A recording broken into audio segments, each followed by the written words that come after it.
ዛሬ ምን እንጫወታለን እንዴ? አረ በቃኝ፣ አረ ይበቃል። እኔ በቃኝ። አረ ይቁምልን ይሄ ነገር እንዴ! በባለፈው ታይቶም ተሰምቶም በማይታወቅ በመድረሰኞ 11 ሰዓት ተጫወት። ዛሬ እኩለ ቀን ይሁን፣ ቀጣይ ማን ያውቃል? የሆነ ጠዋት ነገር ምናምን ያጫውቱ እኔ ይሁን፣ ግን በቃ ይውሰዱት ነጥብ። የት ለመድረስ ካሁን በኋላ እኔ በቃ እንዴ ይበቃናል። በቃ ነጥቡን ይውሰዱት፣ ዝም ብለው ይውሰዱት በነፃ። እኛ አንፈልግም፣ አታጫውቱን እንዴ! በግድ ነው እንዴ? ቆይ ይበቃናል አልን እኮ። ምን ይሻላል እንዴ? ምን ልንፈጥር ነው? ምንም አንፈጥርም እኮ ሊቬ። አይ ታረተውን በቃ እንረፍበት።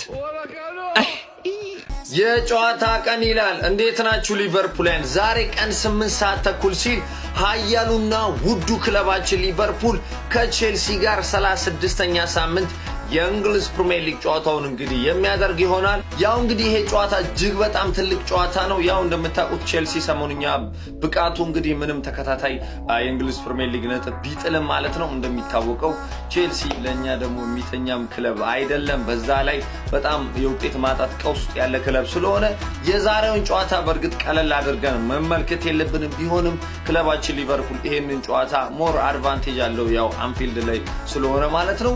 ስለዚህም እኛም ደግሞ ማለት ነው የዛሬዋ 3 ነጥብ ለምን እንደምታስፈልገን ለእናንተ መግለጽ አይጠበቅብኝም ማለት ነው ፋሚሊ። ስለዚህ ይሄንን ጨዋታ የግድ ማሸነፍ አለብን ማለት ነው። እናም ድል ለእንግሊዝ ኩራት ለሆነው ለኃያሉ ለክለባችን ሊቨርፑል ጁል ነበሩ ካሉን መልካም ጊዜ መልካም ድል ባይ ፋሚሊ ይመቻል። እሺ አንዴ የቁራ ድምጽ ያለው ፍሪክ የሚለውን ሰምተን እንመለስ።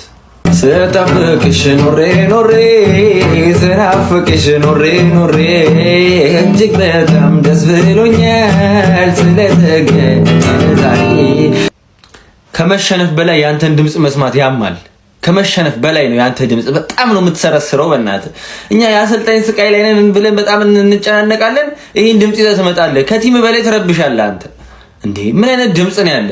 እኛውም ማለት ነው በጣም ለእናንተ ቲም ካለን ንቀት የተነሳ ማለት ነው ቀጣይ ሳምንት ለምናደርገው የፍጻሜ ጨዋታ ከሲቲ ጋር የኤፍኤ ካፕ ጨዋታ አሁን ተጫዋች እናሳርፋለን። በታዳጊ ነው ምንገባላችሁ እና ቁጫጮች ሜዳችን አንፊልድ ነው ርኩስ ነው እና ምናምን ትላላችሁ። ደግሞ እንመጣልሃለን። ከዛ ድምጥ ማጠን እናውጣለን። ሜዳ ሳይሆን ተጫዋች ነው የሚጫወተው እናሳያለን። ምድረ ቁጫጭ በታዳጊ ነው ምንገጥም። ሊቨርፑል የምናሸንፍበት ጽድት ያለ አሰላለፍ እንሰራለን። በቅድሚያ ይሄ አዲሱ አካውንቴ ነው፣ ፎሎ አድርጋችሁ ጀምሩ።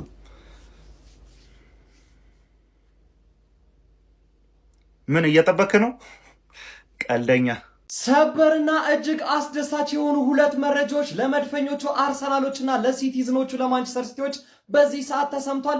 ለረጅም ጊዜ ከሜዳ በጉዳት ርቆ የቆዩት የማንቸስተር ሲቲ ተከላካይ ጆስኮ ግቫርዲዮል እንደዚሁም ደግሞ የመድፈኞቹ አርሰናል አማካይ ሆነው ሚኬል ሜሪኖ ባለቀ ሰዓት እንግዲህ ለሲዝኑ እጅግ ወሳኝ የመቋጫ ጊዜ ላይ ደርሰዋል። ሁለቱም ተጫዋቾች በትላንትናውና በዛሬው ዕለት ከቡድናቸው ጋር በጋራ ልምምድ አድርገዋል። የሳር ላይ ልምምድ አድርገዋል። በቀጣይ ቀናትና ሳምንታት ሙሉ ለሙሉ ሪከቨር አድርገውም ወደ ቡድኖቻቸው እንደሚመለሱና ክለቦቻቸው በሚያደርጓቸው ቀሪ ወሳኝ ጨዋታዎች ላይ አገልግሎት ለመስጠት ዝግጁ መሆናቸው ተሰምቷል። በእነዚህ አስደሳችና ሰበር መረጃዎች ዙሪያ እናንተስ ምን ትላላችሁ? ሀሳብ አስተያየታችሁን ኮሜንት ሴክሽን ላይ አጋሩኝ። እንደነዚህ የተፈጣን እግር ኳስ መረጃዎችን በቀጣይም ለማግኘት የፕላስ ምልክቷን በመንካት የሜዳ ስፖርት ቤተሰብ ይሁኑ። ፋሚሊ አሁን ማድሪድ ላለበት ችግር ትክክለኛ መፍትሄ ጆዜ ናቸው ብዬ አስባለሁ። አሁን ፋብሪዚዮ ከደቂቃዎች በፊት እንዳወጣው እንግዲህ ማድሪድ ከጆዜ ጋር እየተነጋገረ ይገኛል አሉ። ጆዜ ወደ ማድሪድ ዳግም ሊመለሱ ማለት ነው። እኔ እንደዚህ ትልቅ ሰው እነዚህ ጋጠወጥ የሆኑ ህፃናቶችን እሱ ያስተካክላቸዋል ብዬ አስባለሁ። ምክንያቱም ካሪዝማ ያለው ነው፣ ትልቅ ሰው ነው፣ ብዙ ትሮፊዎችን ያሳካ። አሁን እኮ አርቤሎ የነሱ ኩያ ሆነና አሎንሶም ታውቃላችሁና አብረው የተጫወቱትም አለው አንዳንዶች። ለዛም ይመስለኛል እንጂ እንደዚህ መጫወቻ አይሆንም ነበር ይሄ ክለብ። በጣም ነው የሚያናደው። አሁን ውጤቶችም ስለጠፉ ይመስለኛል ገኖ የወጣው።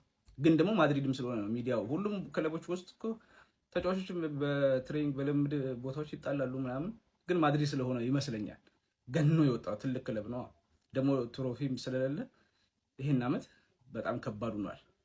ግን ማድሪድ እንደዚህ ሲሆን ማየት በጣም ከባድ ነው። እኔ በጣም ይደብረኛል። ለዛ ነው ብዙ ጊዜ ወደዚህ ይዤው ማልመጣው። በተለይ ደግሞ እዛ ስፔን ውስጥ ቁጭ ብሎ ማለት ነው ያንኛው ስላለ ደግሞ ይበልጥ የማድሪድ እንደዚህ መሆን መሰባበር በጣም ያናደኛል። ግን ይነሳል ብዙ ችግሮች እንደውም አጋጥሞት ማድሪድ መነሳት እንደውም ምልክት ነው ብዬ ነው የማስበውና ሁሉ ነገር ስላለው ፋይናንሻሊ ህዝብ አቅምም አለው፣ ደጋፊ አለው፣ ሀብት አለው፣ ሁሉ ነገር ስላለው ያንን ማድሪድ መልሰን እናገኘዋለን ብዬ ነው የማስበው። ግን አሁን ለነዚህ ልጆች ጆዜ ትክክለኛ ሰው ነው ብዬ ነው የማስበው። እንደተባለው እንግዲህ በእርግጥ መረጃው እውነት ይሆናል ብዬ አስባለሁ። ከሱ ውጭ ማን አለ አሁን ለማድሪድ የሚሆን ሰው አለ ብዬ አላስብም። ግን ጆዜ ትክክለኛ ሰው ናቸው። እኔ እርግጠኛ ነኝ ይስተካከላሉ ብዬ አስባለሁ። እስቲ ደግሞ እናንተ የተሰማችሁን ኮሜንት ላይ አስቀምጡ። ቪዲዮ ከተመቻችሁ ኮፒ ሊንክ፣ ፖስት ላይክ ማድረግ እንዳይረሳ። ቴንክ ዩ።